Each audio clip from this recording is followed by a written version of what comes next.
This is the side of Bali that many people are familiar with. Rolling waves, sandy beaches and endless sunshine. In and around the tourist centres, you could be forgiven for thinking that you were in another country altogether. Much of it is developed and westernised. Drive a few hours inland and it's a very different sight.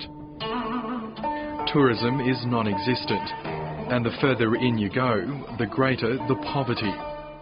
There are few paved roads, no running water or electricity, and contact with neighbouring villages, let alone the outside world, is almost impossible. This is the side of Bali that tourists never get to see. Some 3 hours away from the holiday hotspots is the village of Ban, which lies on the slopes of Mount Agung and Mount Abang.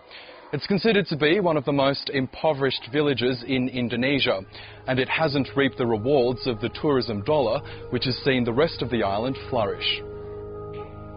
David Booth, a British engineer living in Bali, first visited the village of Ban in 1998. What he witnessed shocked him.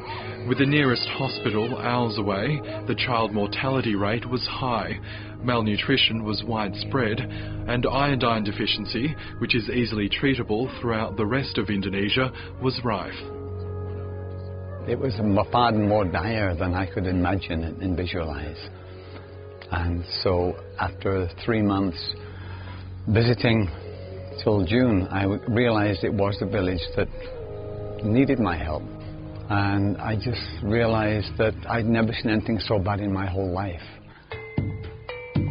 Motivated by what he saw, Mr. Booth set up the East Bali Poverty Project.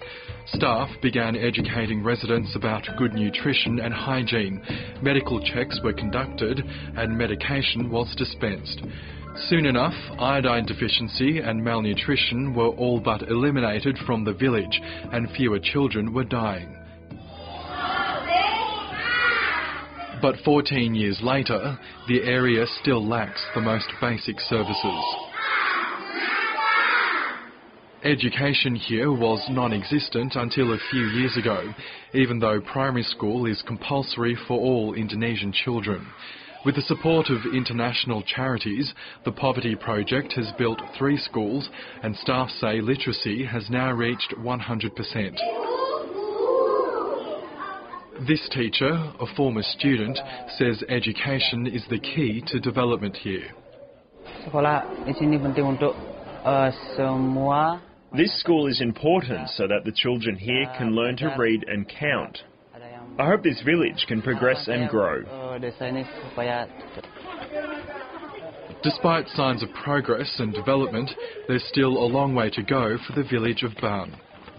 The riches seen a few hours' drive away just aren't trickling down to rural areas of Bali, and some villages are starting to notice.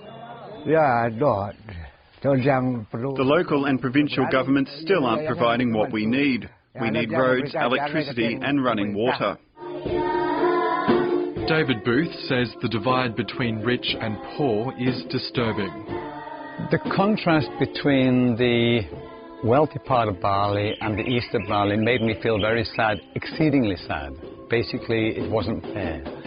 There's not a lot of wealthy return from tourism taxes in the east. And unfortunately, therefore, the government focused on the western areas where there is great sites of interest, rice fields and this kind of thing. Bali's governor concedes that poverty is a problem that cannot be ignored, and I Made Mangkupastika has even gone as far as saying that tourism is a disaster for the poor because the industry is raising the cost of living. But he doesn't blame the tourists themselves for the problem. Tourists is not destroying Bali.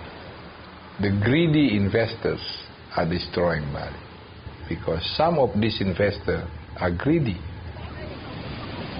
Exploitation of the environment, exploitation of the land, exploitation of the people, exploitation of the culture. That is the problem. He may be governor, but he seems powerless to stop the onslaught of development by Indonesia's very powerful investors. Even so, he's pledged to reduce poverty from the current 4.5% of the population to just 1%, adding that it's the government's role to address the social gap. But with tourism a vital part of Bali's economy, the governor admits that balancing the needs of the industry with those of the poor will be a challenging task.